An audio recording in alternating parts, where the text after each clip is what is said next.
Hey everybody, it's Teresa over at whatwouldyourhairdressersay.com. Hey, I want to do a follow-up, like a part 2, to how do we get along with your parents a little bit better, okay? I watched the video that I made last night and it was good and it had good stuff, but there was a few things that I think that could be helpful for you. So I thought, well, I'll just make a part 2. Okay, so I want to create a scenario for you. Let's say that you're out of toothpaste and you have asked your mom or dad to grab you some toothpaste at the store. Let's say you can't drive, like you don't have your license yet or something, and you know that they have been at the store every single day for a week and they have not gotten you toothpaste.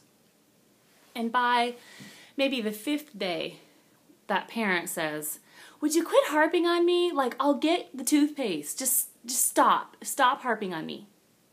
And you're like, "Hey, like, I'm seriously out of toothpaste.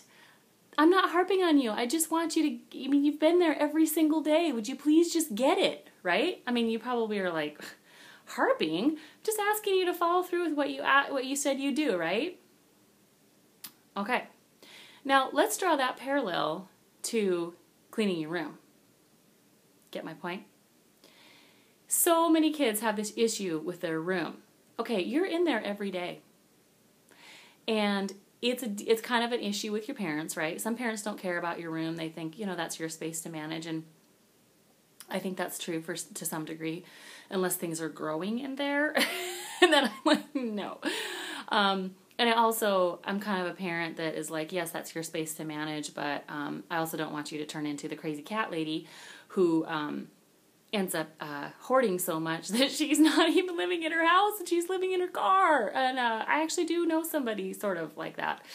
So everybody needs to have their line of what's too messy and what's not, right? So anyway, think about that. Okay, your parents have asked you to clean your room and you just keep not doing it. And then you turn around and say, "Quit harping on me." Really? So the point of the matter is, do what you know needs to be done. If you know you need to clean your room, clean your room. Don't put yourself in a position to have to be told what to do, and don't put your parents in a position to, quote, harp on you. If you know that your parents don't like it when you leave your trash in the car, clean it out before they have an opportunity to tell you to put it in the trash, right?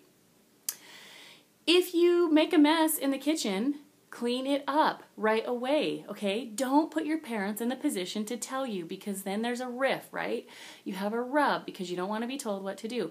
Well, if you were doing what you know you should be doing in the first place, there would be nobody saying, "Hey, you need to get that done," right? Do you get what I'm getting at? I would laugh sometimes, and my clients would come in and talk to me about stuff, or my girls' friends even, and they'd be like, "Gosh, they're always on me about this, they're always on me about that," and I'm like, "But did you do it?" And there's always the pause. "Well, no, I didn't get to it yet." Okay, if you want a better relationship with your parents, set your alarm 10 minutes early. It's not that hard. Set your alarm 10 minutes early and make sure whatever it is that is kind of this issue with your parents gets done. Okay, that shows responsibility.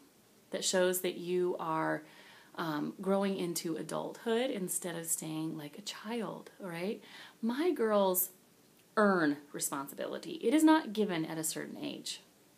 Okay, if my kids aren't honest with me and forthright and telling me things that need to be said to me, like, withholding pertinent information is lying kind of thing.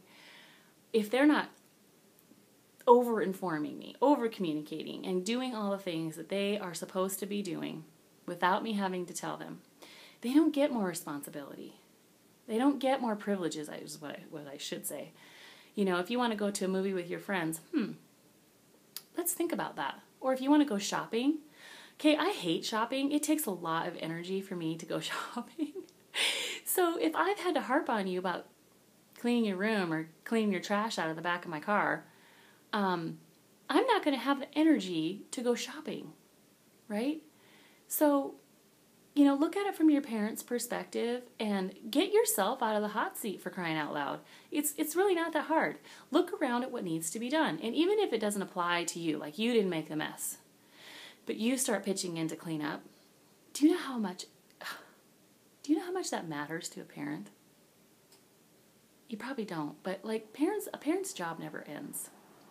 So, if you grab a vacuum and start vacuuming, or you clean a bathroom that you see needs to be cleaned, oh my gosh, you might as well earn yourself a big gold star. You're like the best kid ever.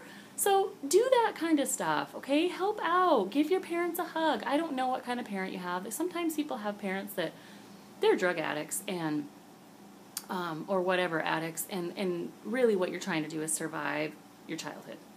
Okay, I'm not talking to you guys. I'm talking to the kids that don't have parents like that. Because the parents that are drug addicts and you are trying to just survive your childhood, you just got to stay out of the way, and you got to find people to have good, healthy relationships with and learn that way, okay? But the kids that do have just regular old parents that are all, broken and, mistake makers like I am, like most people are, like everybody is. We're all professional mistake makers. You just, notice what your parents like, do they like little gifts, could you pick them up something? Do they like quality time? Think about the 5 love languages. There's quality time, affection, like hugs, gifts, acts of service, and there's another one. I'll think of it. But just look around, just see what you can do, see what you can help out with, and like I said, don't put yourself in a position where your parents have to correct you. Don't go to school and cheat on a test and expect that to go well, and then turn around on your parents and say, stop harping on me. Okay? So, that's my addition with part 2, and as usual, always be direct, and love to you all. I will see you next time.